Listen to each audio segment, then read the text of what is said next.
ಹೇಗೆ ಇಂಪ್ಲಿಮೆಂಟ್ ಮಾಡ್ಕೋತಾರೆ? ಜನಪ್ರತಿನಿಧಿಗಳಿಗಿಂತ ಒಬ್ಬ ಭಾರತೀಯ ನಾಗರಿಕನಾಗಿ ನಮ್ಮ ದೇಶದ ಆರ್ಥಿಕ ಸುರಕ್ಷತೆಗಾಗಿ ನಾವು ಅಷ್ಟಾದ್ರೂ ಮಾಡ್ಬೇಕಲ್ಲ, ನಮ್ಮ ಕರ್ತವ್ಯ ಇಲ್ವಾ?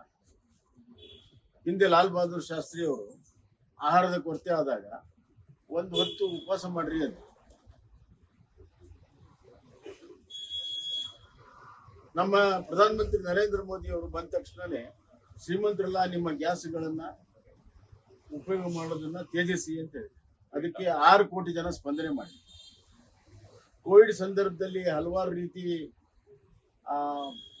ಜಾಗೃತಿ ಮತ್ತು ನಾಗರಿಕ ನಡವಳಿಕೆಗಳ ಬಗ್ಗೆ ಪ್ರಧಾನಮಂತ್ರಿಗಳು ಹೇಳಿ ಅವೆಲ್ಲ ಮಾಡಿದ್ರಿಂದಲೇ ಕೋವಿಡ್ ಅಲ್ಲಿ ನಾವು ಸುರಕ್ಷತೆಯನ್ನು ಒದಗಿಸಕ್ಕೆ ಸಾಧ್ಯ ಆಯಿತು, ಜನರ ಪ್ರಾಣವನ್ನು ಉಳಿಸಕ್ಕೆ ಸಾಧ್ಯ ಆಯಿತು. ಪಕ್ಕದ ಚೈನಾ ಮತ್ತು ಹಲವಾರು ದೇಶಗಳಲ್ಲಿ, ಯುರೋಪ್ ದೇಶ, ಅಮೆರಿಕ ದೇಶದಲ್ಲಿ ಸಾವು ನೋವುಗಳು ಅತಿ ಹೆಚ್ಚಾದರೂ ಕೂಡ ನಾವು ಇಂತಹ ದೊಡ್ಡ ಜನಸಂಖ್ಯೆಯ ದೇಶ ಕೋವಿಡ್ನಿಂದ ಸುರಕ್ಷತೆ ಸಿಗಕ್ಕೆ ಸಾಧ್ಯ ಆಯಿತು. ಅದೇ ರೀತಿ ಇವತ್ತು 2012-13 ಚಿದಂಬರಂ ಅವರು ಇದೇ ಬಂಗಾರದ ಖರೀದಿ ಬಗ್ಗೆ ಅದ್ರ ಬಗ್ಗೆ ವ್ಯಾಮೋಹ ಬೇಡ, ಅದು ಒಂದೇ ಇನ್ಸ್ಟ್ರೂಮೆಂಟ್ ಅಲ್ಲ, ಅಲ್ಲಿ ನೀವು ಹಣವನ್ನು ಹೂಡಿಕೆ ಮಾಡಬಾರ್ದು ಅನ್ನುವಂಥ ಮಾತನ್ನು ಕೂಡ ಅವತ್ತು ಅವರು ಕೂಡ ಹೇಳಿದ್ದಾರೆ. ಕಾಲಕ್ಕಾಗಿ ಇವತ್ತು ಒಂದು ಹೇಳ್ತೀನಿ ನಾನು, ಅಮೆರಿಕ ಮತ್ತು ಇರಾಕ್ ನಡುವೆ ಯುದ್ಧ ಆದಾಗ 3 ದಿವಸಕ್ಕೆ ಪೆಟ್ರೋಲ್ ಡ್ರೈ ಹೋಯ್ತು.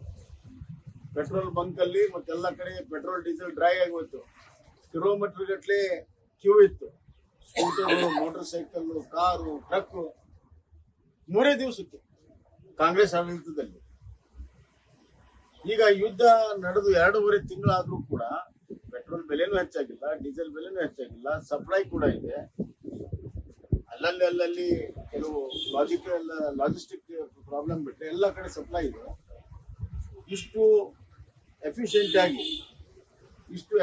ಆಗಿ ಇದನ್ನ ನಿಭಾಯಿಸಿರುವಂತಹ ಪ್ರಧಾನಮಂತ್ರಿಗಳು ಒಂದು ದೂರದೃಷ್ಟಿ ಇಟ್ಕೊಂಡು ಅವ್ರೇನು ಯಾವುದಕ್ಕೂ ಕೂಡ ಕಡಿವಾಣ ಹಾಕಿಲ್ಲ, ಪೆಟ್ರೋಲ್ ಉಪಯೋಗಕ್ಕಾಗಿ ಕಡಿವಾಣ ಹಾಕಿಲ್ಲ.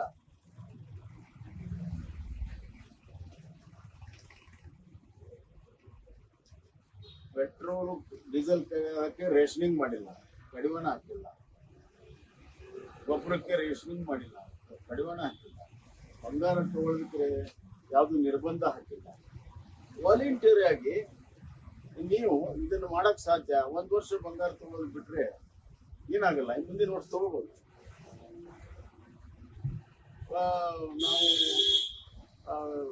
ವಿದೇಶ ಪ್ರವಾಸವನ್ನ ಮಾಡೋ ಬದಲು ಇಲ್ಲಿ ಮಾಡ್ಬೇಕನ್ನುವಂಥದ್ದು ಇದೆ. ಕೆಲವು ಅನಿವಾರ್ಯ ಸಂದರ್ಭದಲ್ಲಿ ಅವ್ರು ಹೋಗಕ್ ಬೇಡ ಅಂದಿಲ್ಲ. ಇದು ವಾಲಂಟಿಯರ್ ಮಾಡೋದಕ್ಕೆ ಒಬ್ಬ ನಾಯಕನಾಗಿ ಆ ನೈತಿಕತೆ ಇರೋದ್ರಿಂದ ಅವರು ಕರೆಯನ್ನು ಕೊಟ್ಟಿದ್ದಾರೆ. ಇದ್ರ ಬಗ್ಗೆ ವಿರೋಧ ಪಕ್ಷಗಳು ಅದರ ವ್ಯಾಖ್ಯಾನವನ್ನು ಬೇರೆ ಬೇರೆ ರೀತಿಯಲ್ಲಿ ನೋಡಿದ್ರೆ ಕಾಂಗ್ರೆಸ್ ಪಕ್ಷಕ್ಕೆ ದೇಶಭಕ್ತಿನೂ ಗೊತ್ತಿಲ್ಲ, ದೇಶಕ್ಕೆ ತ್ಯಾಗ ಮಾಡೋದು ಗೊತ್ತಿಲ್ಲ.